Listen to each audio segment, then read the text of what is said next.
Welcome to the Real Estate Asset Management Podcast, brought to you by Break of Day Capital.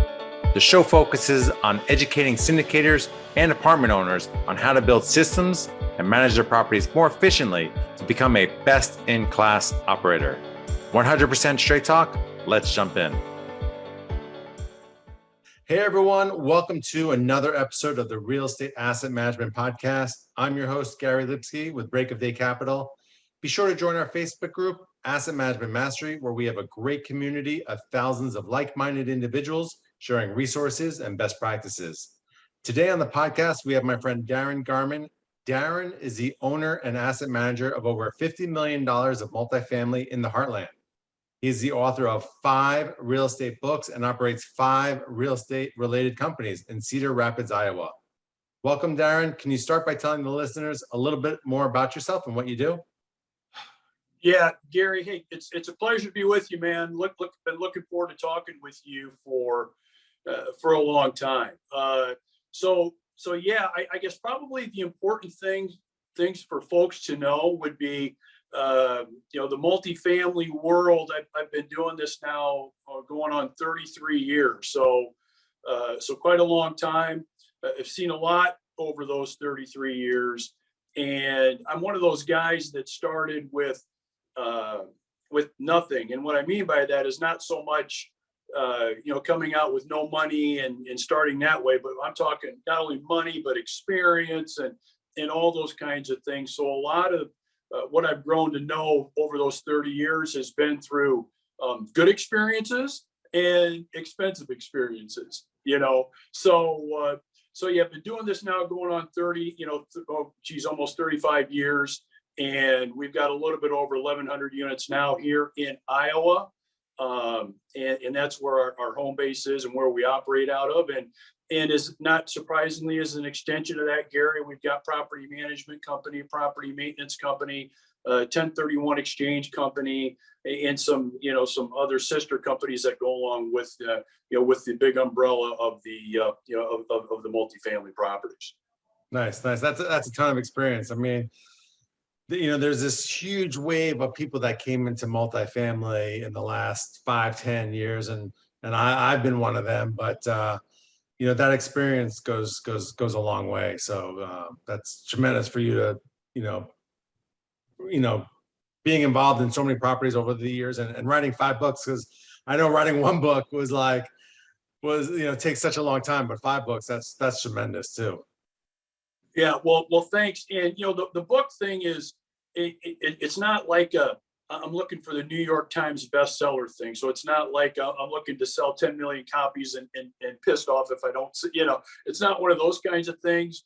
I like to write. I enjoy it, and I find, and you probably find too, that in various clients or people you talk to, at given times during a certain period, during maybe a year or 2 years, there's a lot of similar questions, a lot of similar topics that come up. And so when I'm having consistent conversations with people like you or investors or clients, and those consistent conversations are about the same kinds of thing, I'm thinking, maybe it's time for a book to get out there and discuss that and get that information out and a little bit more broadly. So that's kind of what motivates me to do that.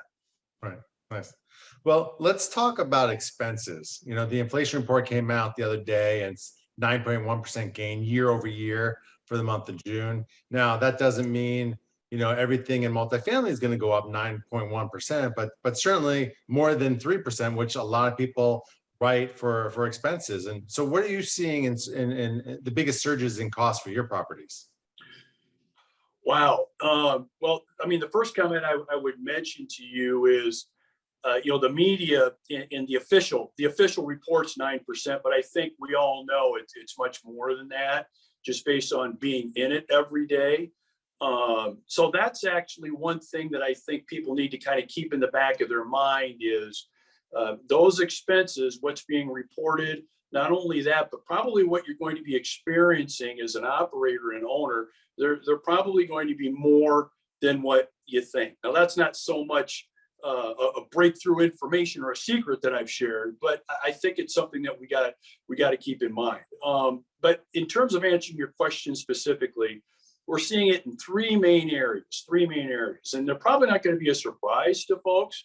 But here they are. So number one is property taxes. So even if we haven't had any properties sell recently of our own properties, okay, or even if we are buying other properties and paying higher values recently, a lot of properties around us have been selling, and those city and county tax assessors, they're busy at keeping track of all that. And so they're hitting us with those updated values as soon as possible. It's kind of funny. I used to, and I still kind of do, pride myself at being really good at tax appeals, going to the assessor and arguing those appeals and getting those taxes reduced. Well, the problem we've got now, Gary, is there's so many comparable sales that are at such a higher price per unit than where you think they should be with that assessment. It's kind of hard to appeal those now.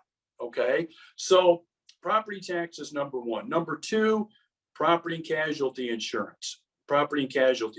And here's been the bummer about that, for at least for us anyway, Gary, is not only are our insurance premiums up, I would say on average probably about 14 to 16% per multifamily community that we've got, but the coverage is not as good as it used to be too.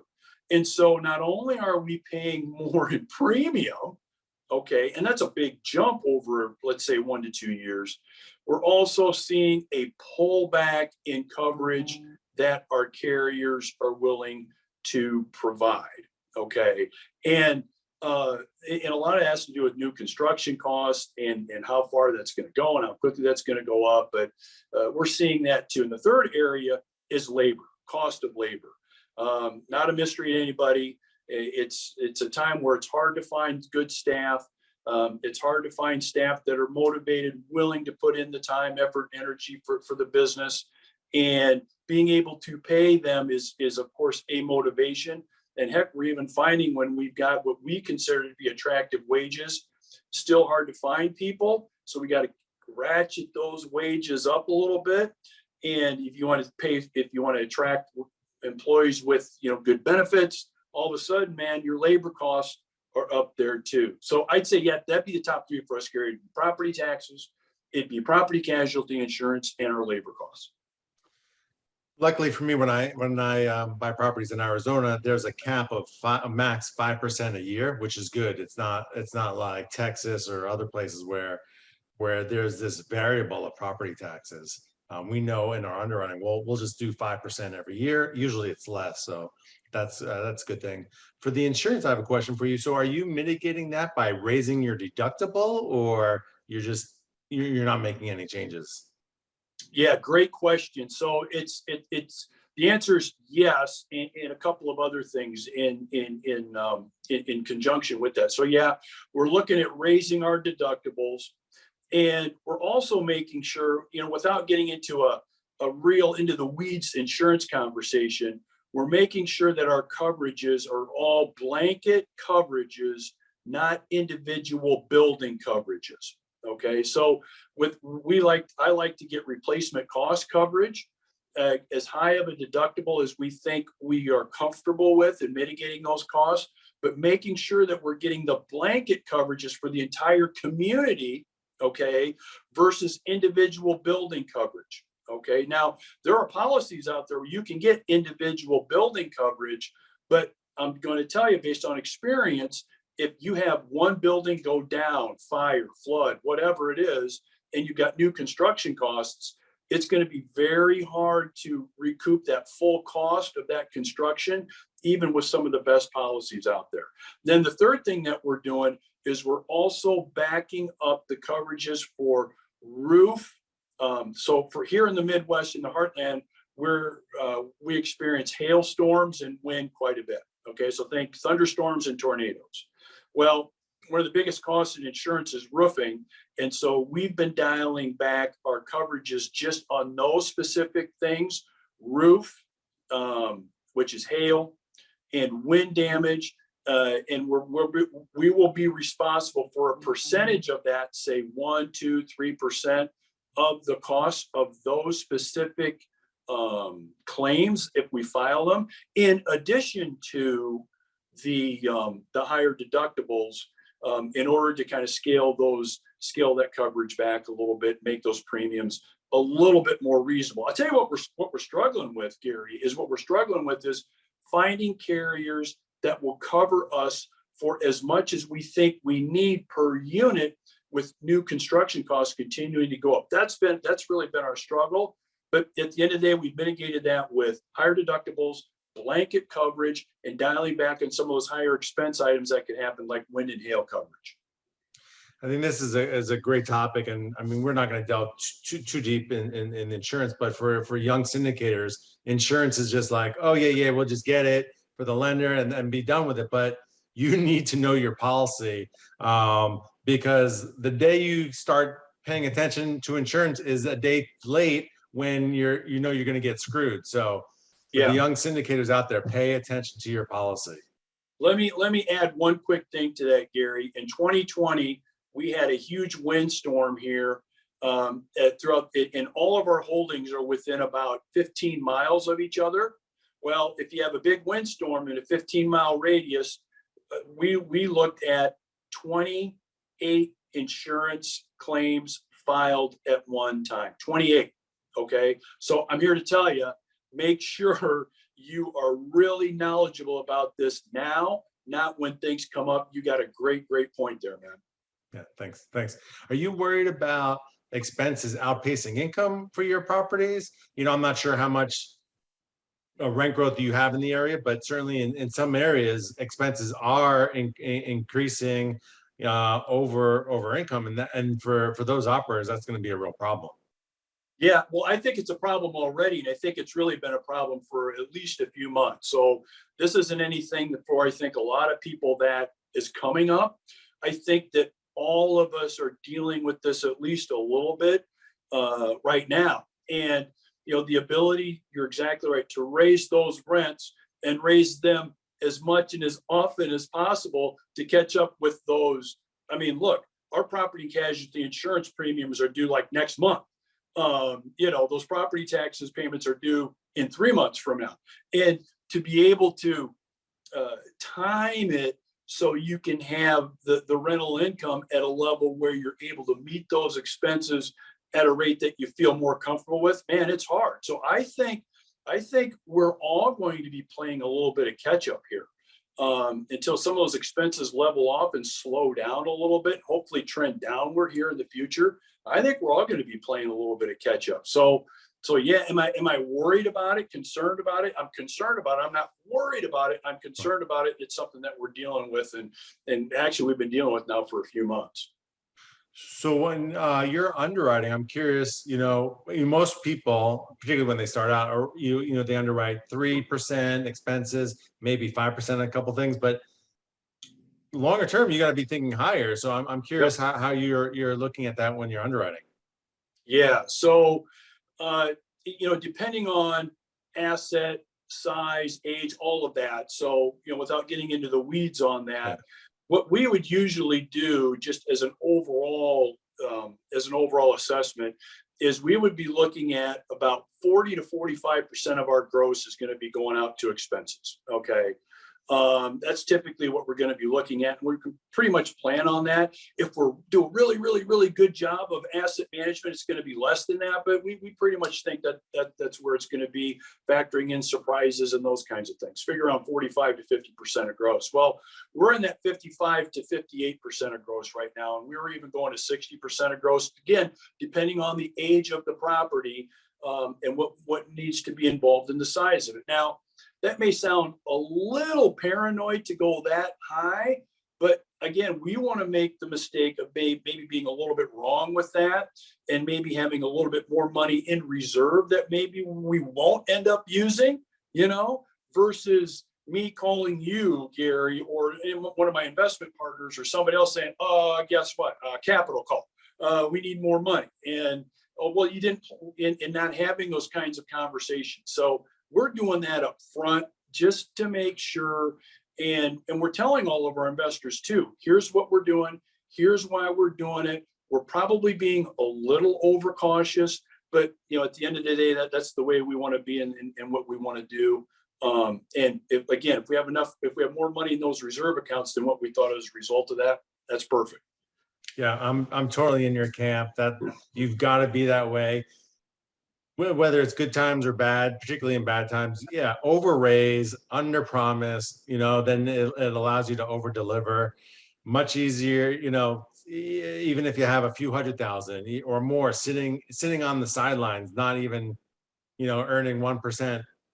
It's fine. It'll more Yeah. than, it'll the amount it affects your IRR is just is so small. To investors out there, invest with good operators that are everyone says they're conservative, but there's definitely many aggressive operators out there, and they're going to pay a price in the next year or two.